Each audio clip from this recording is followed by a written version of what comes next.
How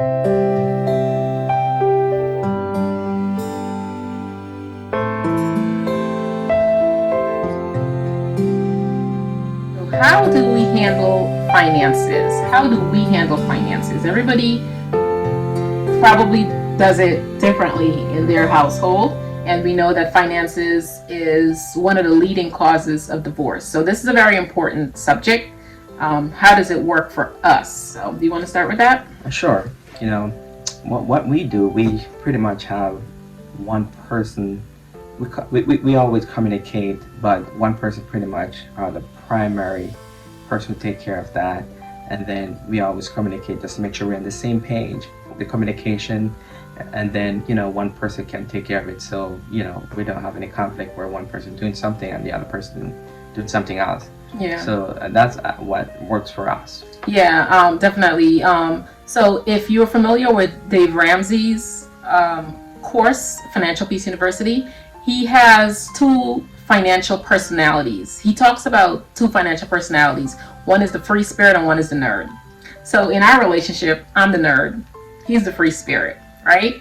And it can work as long as you communicate. Exactly. So what we do is we have a family checking account for all our bills and stuff, and then we have a family savings account, and then we each have an individual personal account, spending account, that we do whatever we want to do.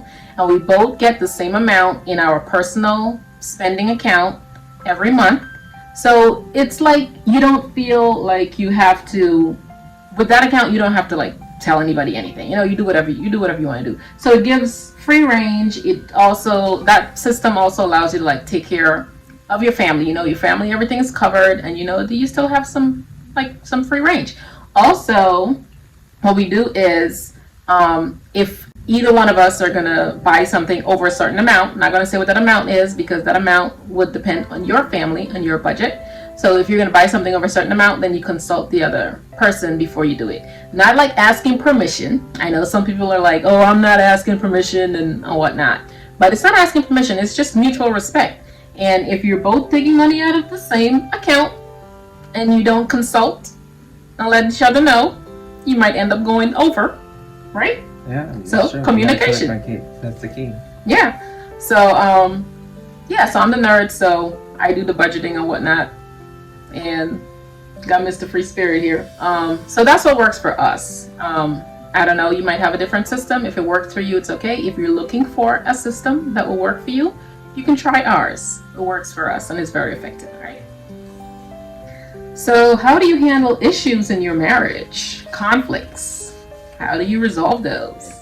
We try to communicate, and first, we want to communicate about it, and then secondly, you want to have accountability. Make sure because if you're not being accountable for what you have done, then you will do it again. So that's the second thing. And then third, we always come up with a solution. How do you minimize that going forward? So you don't repeat the action again. So. Yeah, I would say that when we first got married, we were really good at this. So, they say don't go to bed angry. And man, we were on top of it. We had any issues, we would lay in the bed there and we figure it out before we go to sleep, right? So great at it. And then the years started happening and stubbornness started setting in. Everybody got their own stubbornness in them. And then it kind of fell off. And then we would have an issue, we would have an argument, and we would be mad for you'd be mad for 2 days or whatever. And you have to come to the realization at one point, I think I'm the one who brought it up, and I was like, we're moving backwards. Shouldn't we be progressing in our relationship? It's like we're moving backwards. I'm like, we need to resolve our issues before we go to sleep. We need to get back to our roots. This is the stuff that worked for us in the beginning. We need to get back to that. So you just have to be cognizant.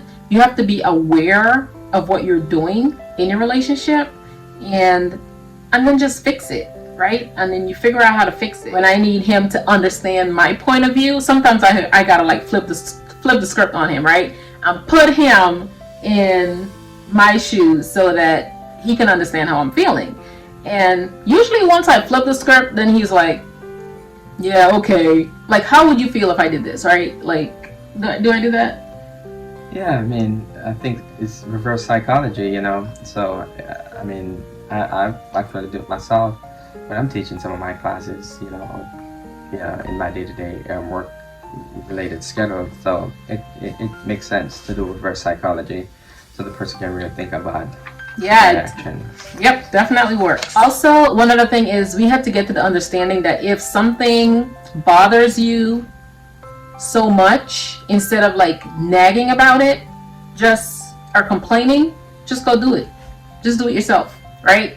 And I know, like, Ricardo used to like complain. I'm not even gonna say what it is. He used to complain about something that I was doing or wasn't doing, and I was like, okay, if it bothers you, if it bothers you this much, why don't you just do it? Because it's clearly not bothering me, right? and then he did it. He just started doing it, and guess what? Voila, problem disappeared. Yeah, that's the key in a relationship, I said you gotta think of it, you gotta love everything, the stuff that great with the person, but also the stuff that may not great. So, you know, Yeah, and just understanding that in a marriage, in a relationship, understanding that whatever your issue is, that you guys are in it together and you have a common goal. You're not enemies, right? You're partners. You're working together towards a common goal.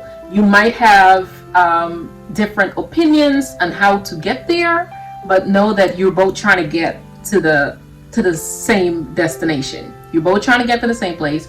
You might want to go left, you might want to go right, but you're trying to get to the same place. So just listen to each other's point of view. Maybe you need to try both. Maybe you need to come to an agreement and try one. But that's definitely how we try to resolve our issues, our conflict. Just understanding that we're on the same page, we're a team. We just need to work together. What are your thoughts on cheating? that's very interesting because my thought on cheating is that it's wrong and it's immoral. I think that's probably the number one reason for any relationship to fall apart or to stop. So Zero tolerance. yeah, Zero tolerance zero on both tolerance. ends. Yeah. Zero. That's something You cheat, I'm gone. yeah, we that's out of pretty much the book for us. So my advice to people is just try the best to be faithful and stay away from distraction. That's why I said it's best to hang around people have similar interests. You hang around Similar values. similar value, married couples. You don't want to be married and hanging out with singles. See, I'm not saying you can't have a friend that's single, but I'm just saying it's like you just gotta be careful that sometimes the places you put yourself in. Mm-hmm. Definitely. All right. The next question is parenting. How do we handle parenting? Parenting is going back to communication. You gotta always communicate. The truth is we have different parenting style.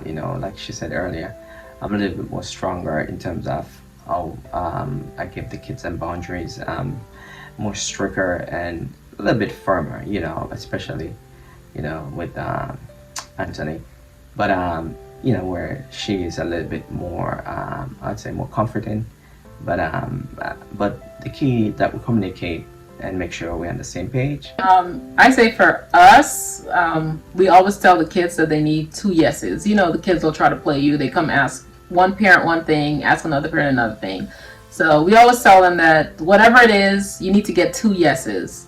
But for the kids, we agree that we both must be on the same page. We must be in agreement with anything concerning the kids. And I would say choose your battles. Like I tell him that. Like he said he's really strict. I'm like, man, you can't let everything bother you.